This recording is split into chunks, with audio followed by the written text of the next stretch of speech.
Hello friends. तो बहुत बहुत स्वागत है आप सभी का हमारे यूट्यूब चैनल में। अब हम लोग जो बात करेंगे वो स्टैटिक जीके के बारे में, जो कि हम लोग देख रहे थे विभिन्न राज्य और उसके संस्थापक और उसकी राजधानी। तो इस क्रम में हम लोग बात करेंगे। लास्ट के 4 वीडियो हो चुके हैं, जिसका लिंक आपको इसके नीचे डिस्क्रिप्शन में मिल जाएगा। चलिए शुरुआत करते हैं। आज हमारी जो हेडिंग होगी, सबसे पहले पाल डायनेस्टी, पाल डायनेस्टी यानी पाल वंश।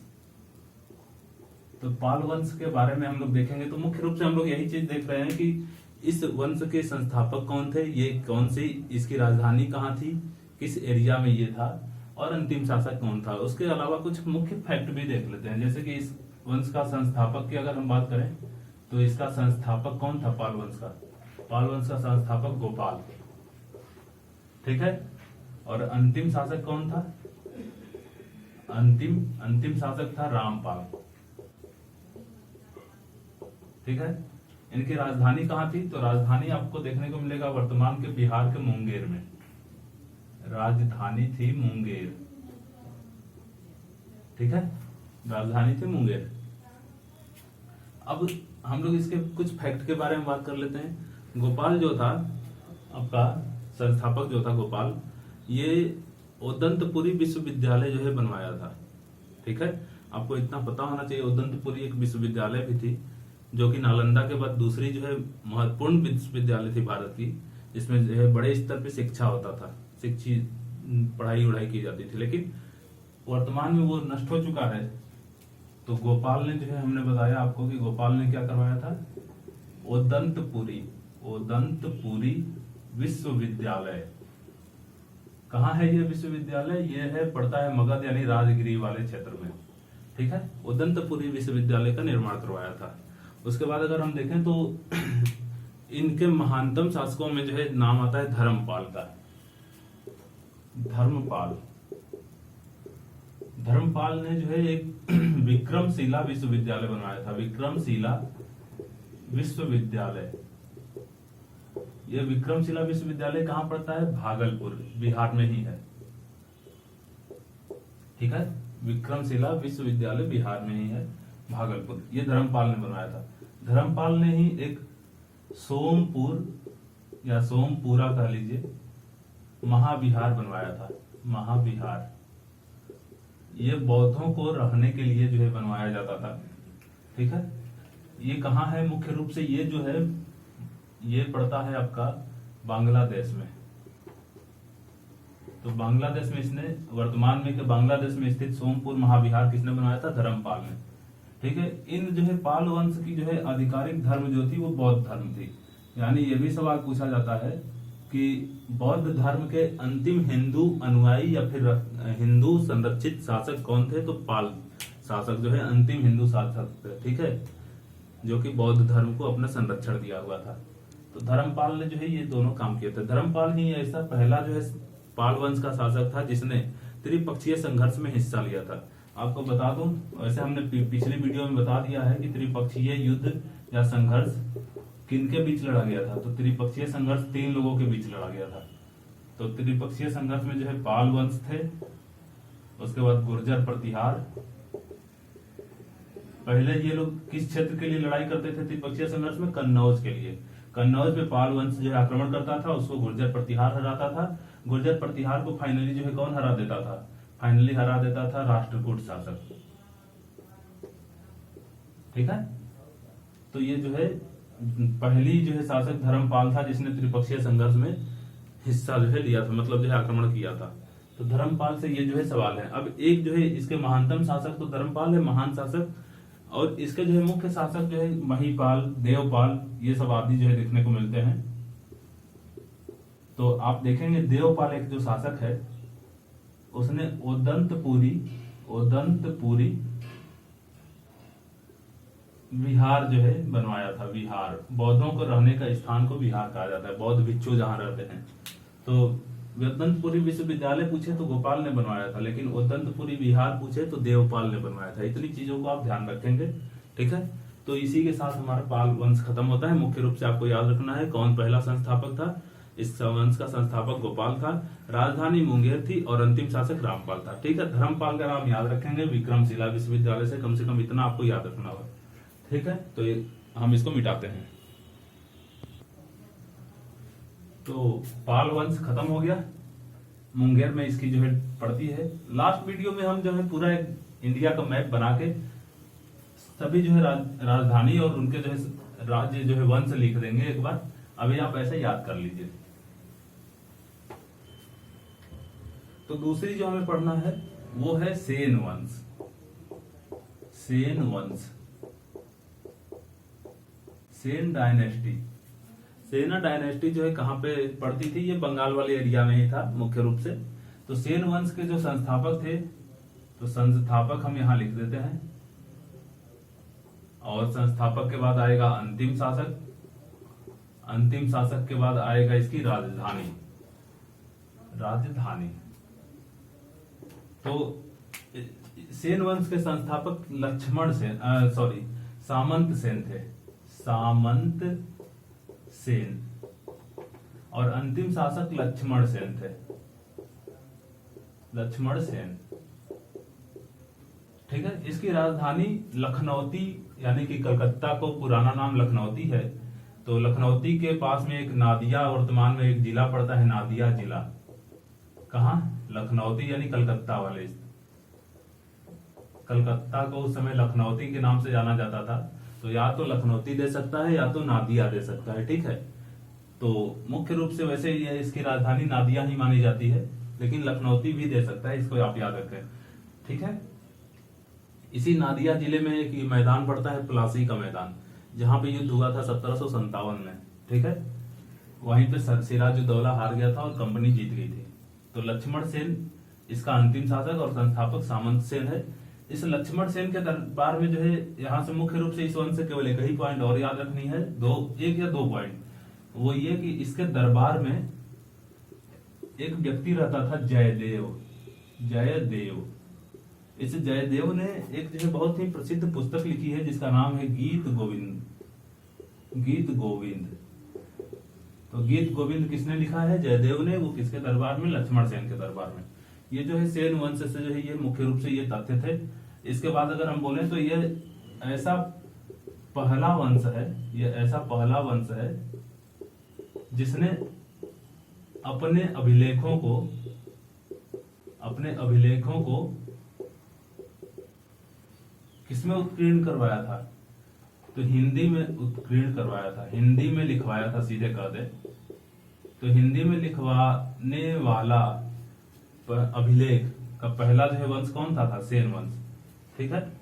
ये सब जो है लगभग वही पाल वंश के बाद, पाल वंश के आसपास ही ये 850 से 900 के आसपास के जो है टाइम पीरियड है एडी का जो है, ठीक है। तो इसमें जो है ये लोग थे। अब हम लोग पढ़ेंगे कश्मीर के राजवंश के बारे में। कि कश्मीर में मुख्य रूप से 3 राजवंश आपको देखने को मिलेंगे। एक होता है कारकोट राजवंश, दूसरा उत्पल और तीसरा लोहार राजवंश, ठीक है। तो इन तीनों के बारे में बस पढ़ लेते हैं। संस्थापक कौन है?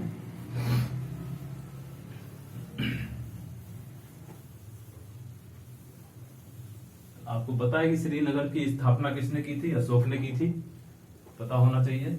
श्रीनगर को किसने बसाया था? अशोक ने। तो हम लोग देखेंगे क्या पढ़ना था अभी, कश्मीर के राजवंश। तो कश्मीर में ऐसे तो बहुत सारे राजवंश हैं, लेकिन मुख्य रूप से जिस राजवंश की बात होती है वो हम जो है राजवंश बोलेंगे, कश्मीर के राजवंश। वो आपके, हमने क्या बताया, कारकोट राजवंश, 3 राजवंश थे, ठीक है। इस 3 को आप पढ़ें, कश्मीर के 3 राजवंश। ये सब हम लोग अभी मध्यकालीन के आसपास की बात कर रहे हैं, ऐसे तो मुस्लिम राजवंश में स्थापित हो जाएंगे इस पे, तो आप ध्यान रखें। कश्मीर के इस राजवंश के बारे में बात करें तो कारकोट राजवंश, ठीक है, राजवंश लिखी है।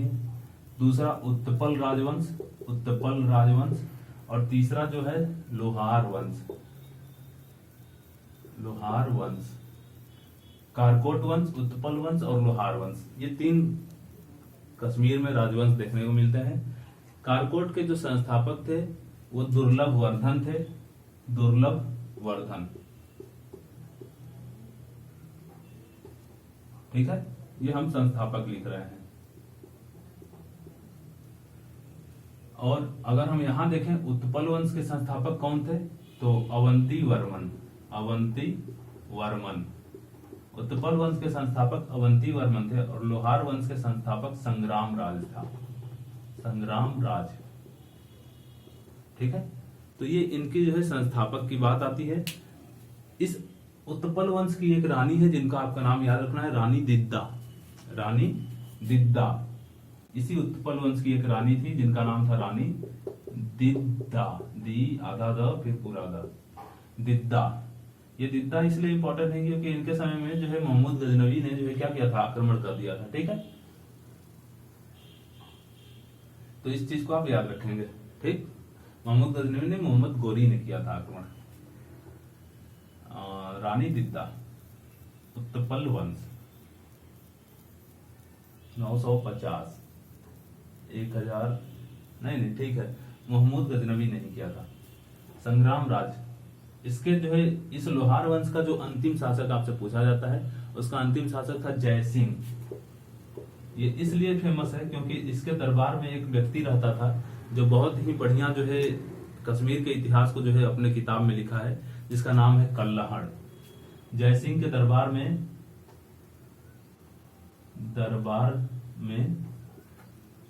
रहता था कल्लहड़, और कल्लहड़ ने लिखा है राज तरंगड़ी। राज तरंगड़ी, जिसमें कश्मीर तरंगड़ी लिख लीजिएगा, तरंगड़ी। इसमें राज तरंगड़ी में किसका बात किया गया, कश्मीर के इतिहास का बात किया गया है, ठीक है। कश्मीर के इतिहास का बात किया गया है राज तरंगड़ी में। अब अगर हम आपको बात करें कि इस वंश के अंतिम शासक, तो अंतिम शासक आपको ध्यान नहीं रखने हैं, ठीक है। केवल आप पहले शासक इसके याद रखिए क्योंकि इस वंश के जो है शासकों को मार के उत्पल वंश वाले बने। उत्पल वंश का अंतिम शासक को मार के संग्राम राज जो है लोहार वंश बनाए, और लोहार वंश का जो है अंतिम शासक था जय सिंह।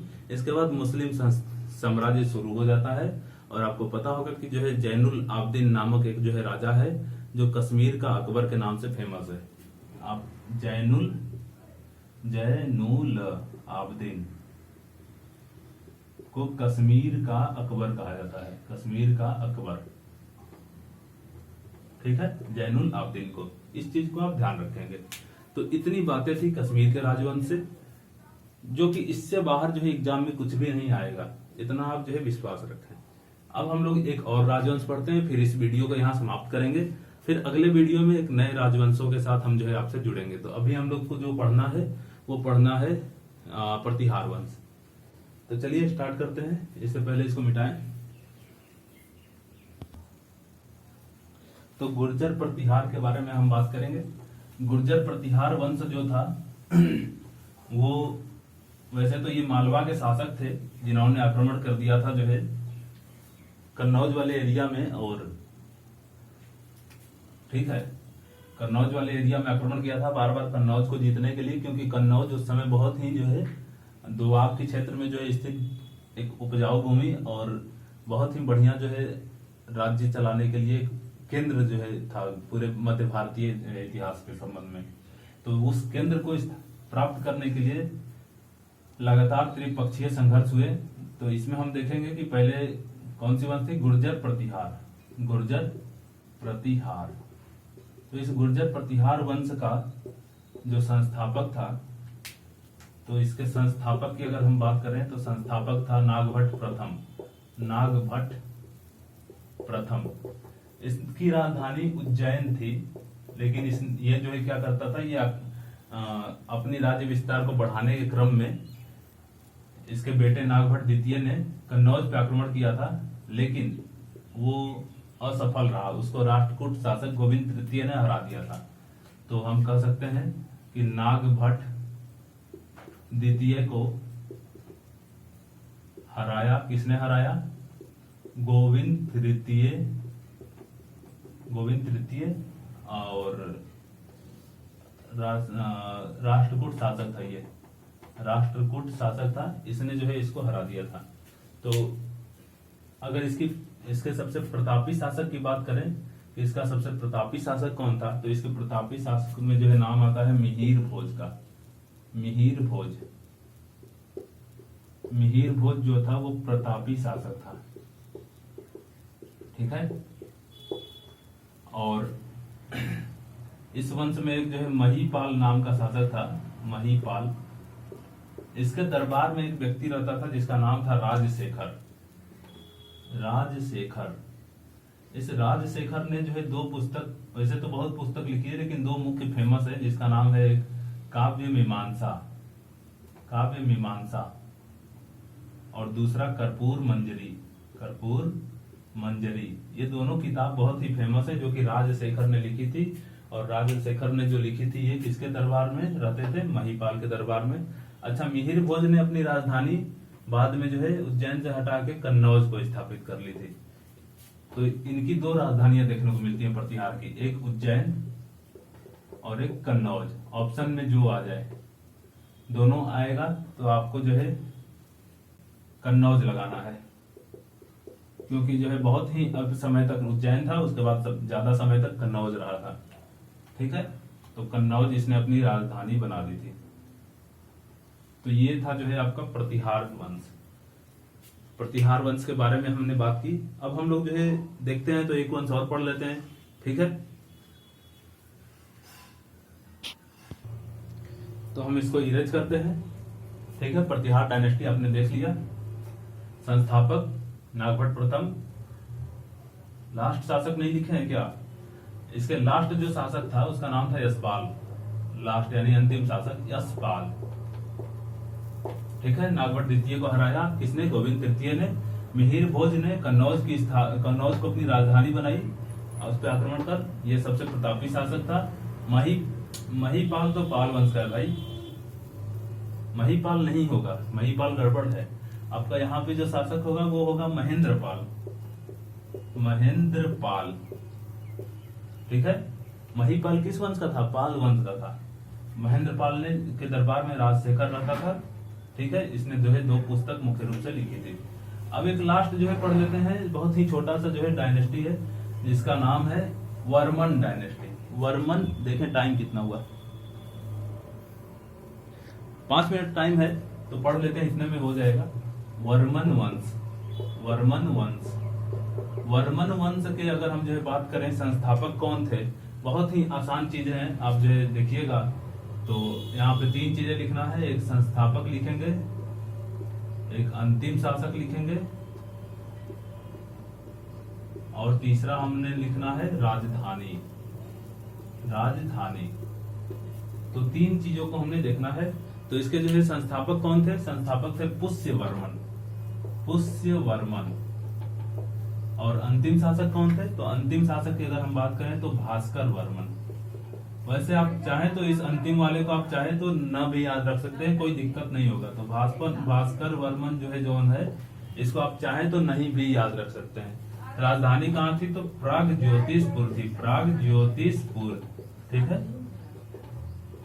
प्रागज्योतिषपुर इसकी राजधानी थी। अब अगर हम इसके बाद की बात करें कि जो है वर्मन वंश में जो है क्या क्या जो है कुछ फैक्चुअल चीजें हैं।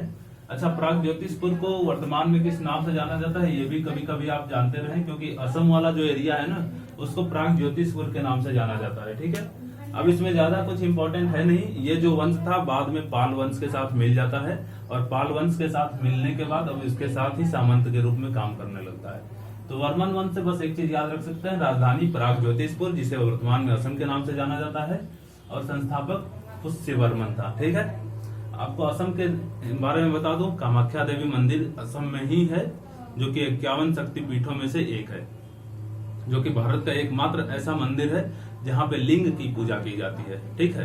यानी सेक्स की पूजा की जाती है, सेक्स जो लिंग होता है उसकी। आप याद रखें इन चीजों को। चलिए खैर, हम लोग मिलेंगे अगले वीडियो में, तब तक धन्यवाद।